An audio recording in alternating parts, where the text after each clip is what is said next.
Welcome to part 14 of our series on building a Zelda-like game in Phase 3. In this video, we'll implement a collision detection between the player and enemies and introduce a hurt state that triggers when the player takes damage. If you're new here, this is part of a full series where we create a Zelda-inspired game from scratch. Check out the playlist link in the description to start from the beginning. Alright, let's jump in and add in some collisions. Now that we have our new invulnerable component, we're going to work on adding collisions between our player and our enemies. When this collision takes place, we're going to check our game object to see if they're invulnerable, and if they are, we're going to have that game object take damage. To add in this logic, let's jump over to our game scene, and we'll first add in our collisions between our player and our enemies. And so to do this, we'll make a new phaser group, and we're going to place our spider and our wisp enemies into it, and then that way we can just register collisions between all of our enemies in this group and our player. At the top of our class, let's add a new property. We're going to call this enemy group. For our type, we're going to do phaser, we'll do game objects, we'll do group. Let's remove our wisp and our spider properties. So now down in our create method after we create our player, we're going to do this, we'll do our new enemy group property.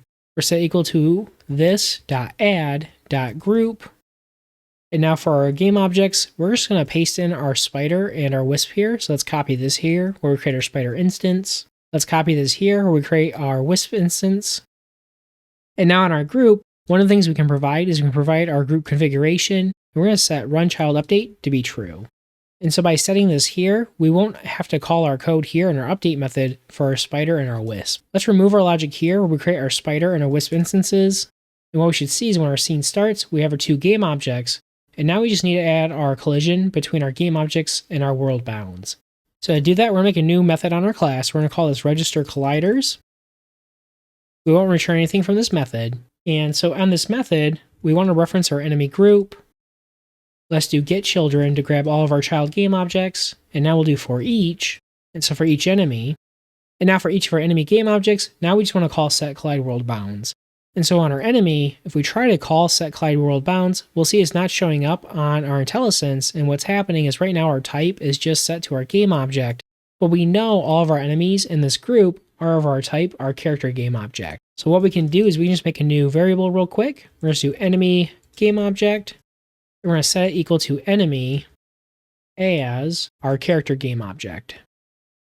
So now what we should be able to do down here is if we do our enemy game object, and now we call set collide world bounds, we can pass in true. Now we just need to call our new method, and so we'll do this, register colliders.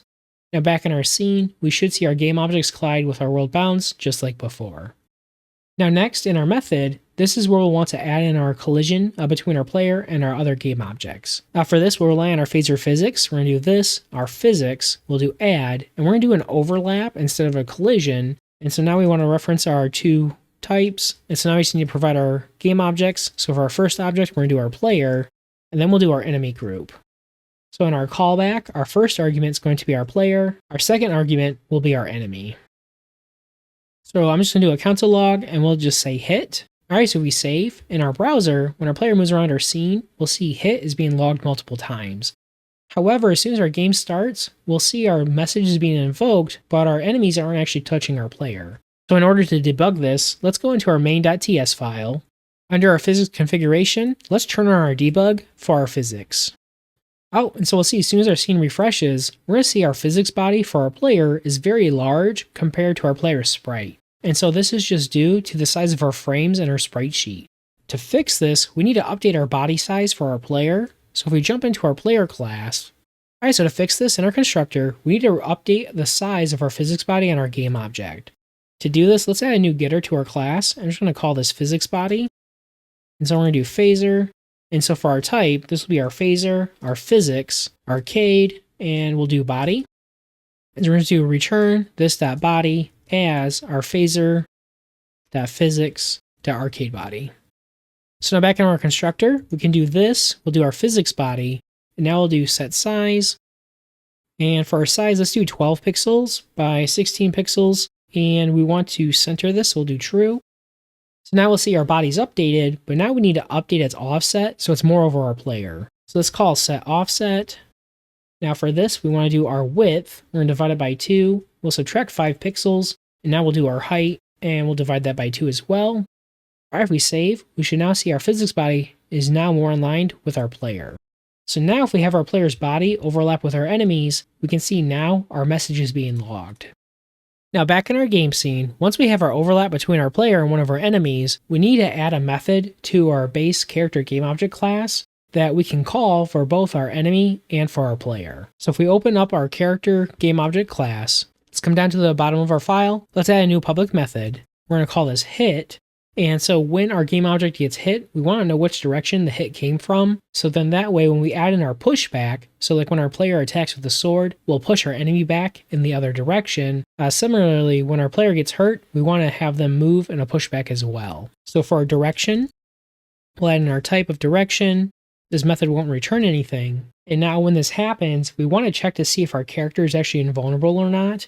And so when we call our hit method, this is where we're going to do our check to see if our character is invulnerable or not. We're going to do if this, we want to reference our invulnerable component. If we're invulnerable, then we don't want to do anything. If our character is not invulnerable, now we want to transition that character to the hurt state. And so we'll do this, we'll reference our state machine, and now we're going to call set state. And so let's do our character states, and we'll want to add a new state, and so we'll do hurt state. And then we'll want to pass in our direction that we need to move our gameObject in. So if we save, let's go into our character states, let's add in our new state, and now we need to define that state. So if we go into our state machine, our states character folder, let's add a new state, we'll call this hurt state. And I'm going to go into our idle state, I'm just going to copy our logic from here, we'll paste that into our hurt state, and let's update our name, and so we'll have hurt state for our class name, and then we want to pass in hurt state when we call super. So now in our hurt state, let's get rid of our onUpdate method. Alright, so when we transition to our hurt state, the first thing we'll do is we're going to reset our body's velocity. So let's get rid of our code before we play our idle animation. And after we reset our body's velocity, we now want to use our attack direction and push our gameObject in that direction. So as an example, if I swing my sword at our spider enemy and we're facing to the left, we're going to want to push our spider back in the left direction. So after we update our body's velocity, we're going to want to wait a small period of time before we reset our velocity back to 0, and then that way our character stops moving. Now when this happens, we want to update our invulnerable property on our gameObject to be true to show that we just took damage, and then we want to wait that duration that's set on our invulnerable component before we reset that back to be false. And then finally, after we reset that property, we'll want to transition back to a state that we provide. And so to start making these changes, we're going to add a few properties to our hurt state class. And so at the top of our class, let's add a few private properties. We're going to do hurt pushback speed. This type will be a number. Next, we're going to add a callback. So after our gameObject takes damage, we can run additional logic. As an example, when our player takes damage, we're going to play our hurt animation. But we're also going to want to update the tint of our player to be white to show that they're flashing and that they're invulnerable.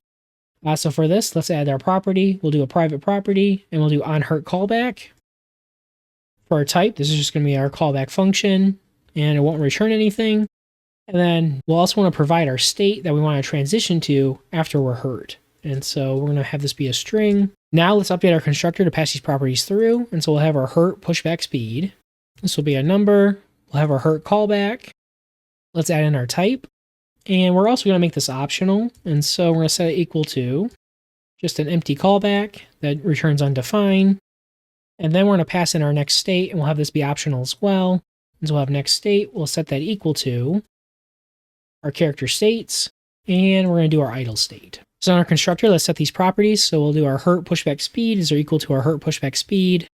Our hurt callback will be equal to our onHurt callback, and then this, our next state, will be equal to our next state.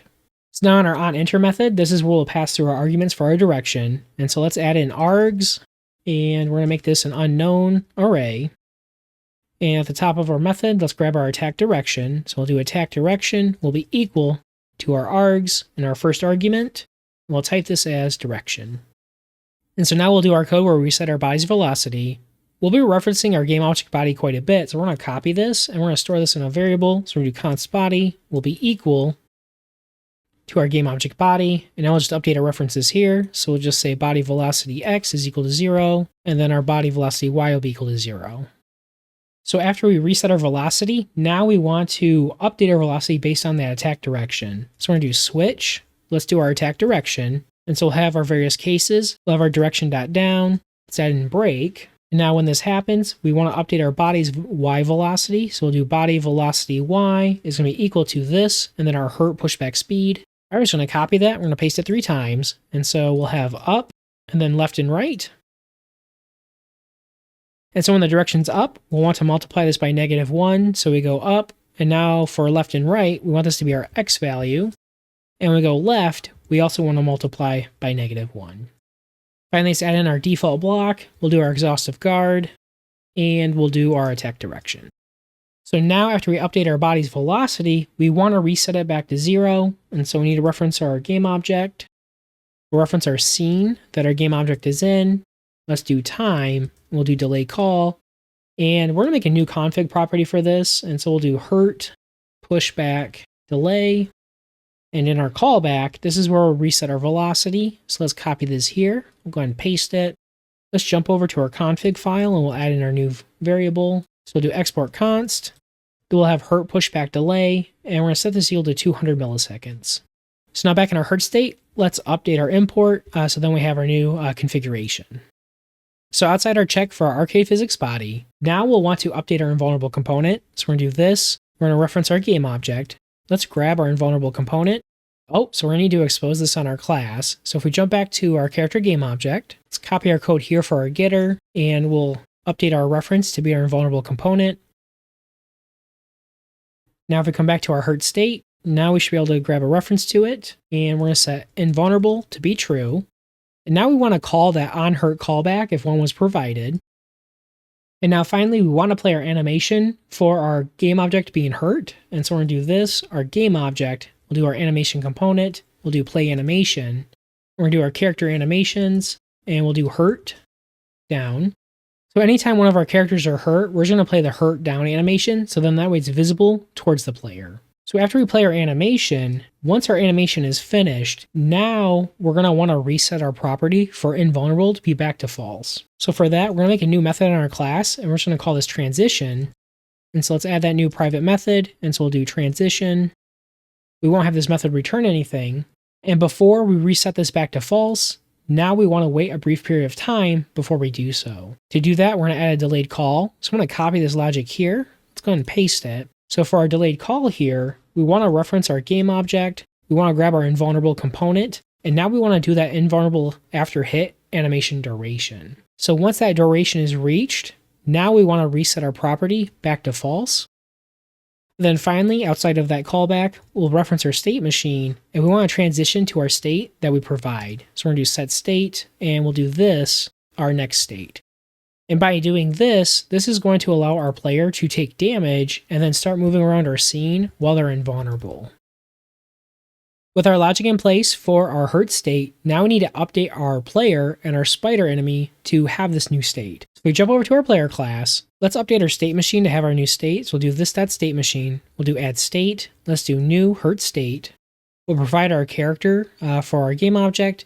And now we need to provide our pushback speed. For this, we'll make a new config variable. And so I'm just going to call this player. We'll do hurt pushback speed. And then we're going to add in a callback. And for the time being, we're just going to do console.log, and we'll say callback. Let's jump over to our config file. We'll add in a new property. And so we'll have our export const. We'll do our player hurt pushback speed. For this, we'll do 50. And we'll also want to add this to our spider. So let's copy this. I'm going to paste this down here. And we'll just do enemy spider pushback speed. We'll also use 50 for that. If we jump back to our player class, let's update our import so we have a new property. Now we want to add in our animation configuration for being hurt. So let's copy these 4 lines of code. And now we're just going to do hurt down. And then we'll do hurt up, left, and right. And now for our animation, we want to do our hurt down. And then we'll do hurt up and hurt side. And for this configuration, we don't want this to repeat. And so we're going to set this to be 0. Now that we've updated our player, let's update our spider. And so in our spider, we'll start with our animation configuration. I'm going to copy these here, go ahead and paste it. Let's do hurt down, up, left, and right. And so for our spider, we do have a different animation. So let's make a new config here. We're just going to call this hurt anim config. For our animation, we want to do the hit animation. And same thing, we don't want this to repeat, so we'll set to 0. And then we'll update our configuration down here. And now we'll add in our new state. And so let's copy this, go ahead and paste it. We'll do a new hurt state. Now for our speed, we'll reference our enemy spider pushback speed. And we don't need to provide our callback since we won't do anything custom in our spider class. Finally, to bring everything together, we need to go back to our game scene. And now when there's that overlap, now we need to call our hit method on our two game objects. So we're going to reference this.player. We're going to call hit, and we'll provide our direction. And so we're going to do direction.down. And now we need to reference our enemy game object. So we're going to copy this here. We'll paste it. And now we'll do our enemy game object. We can call our hit method. And now we're going to use our player's direction to push our enemy in the opposite direction. So now if we want to test our changes, come back to our browser. And if we refresh, let's have our player run into our spider. We'll see that our player gets updated to show our hurt animation. And then our spider flashes to show that they're taking damage as well. And as we keep running into our two game objects, we'll see there's a small delay before we play our animation. Likewise, we'll see in our console, our callback message is being displayed for our player for our callback when we take damage. But if we try running into our Wisp enemy, we'll see our player plays our animation for taking damage, but our Wisp enemy just keeps moving around since they're invulnerable at all times. Finally, the last thing we'll do is after our player takes damage, we're going to update the tint on our player to be white, so in that way it really stands out that our player is still invulnerable while they're moving around our scene. And so to do this, we're going to be using a phaser animation tween for updating the tint fill on our game object. To do this, as part of the project template, under common, there's this juice utils file here. This file has this function called flash. So what this function does is first we create a time event. So we have a small delay before we update our tint fill on our game object. We then update our tint fill to be white, so then that way our image will be completely white when shown to our camera. And then we update our alpha property, so then that way our game object is a little bit transparent. We then add a secondary time event that has a very small delay, and what that does is it resets our properties back to their initial values. So by calling setTint and providing white again, this will reset our game object, so then that way it's back to the original color that it was, and we reset our alpha, so we're no longer transparent. Finally, in our initial time event, we add in the repeat value, so then that way we repeat this 3 times, and then that way it flashes on and off a few times before we stop doing this effect. And so to use this function, we'll come into our player class. Let's get rid of our callback here, and we're just going to do flash, and we're going to provide in this for our game object. And we don't need to provide a callback to our flash function. Alright, to test our changes, let's have our player run into one of our enemy game objects. We'll see as soon as our player takes damage, our callback is invoked, and our player starts flashing to show that they're invulnerable. Nice. That's it for this part of the series. If you found this helpful, be sure to hit the like button. It really helps out the channel. And if you're following along, make sure to subscribe and turn on notifications so you don't miss the next video. If you have any questions or want to share your progress, drop a comment below. I'd love to hear from you. Alright, thanks for watching, and I'll see you in the next one.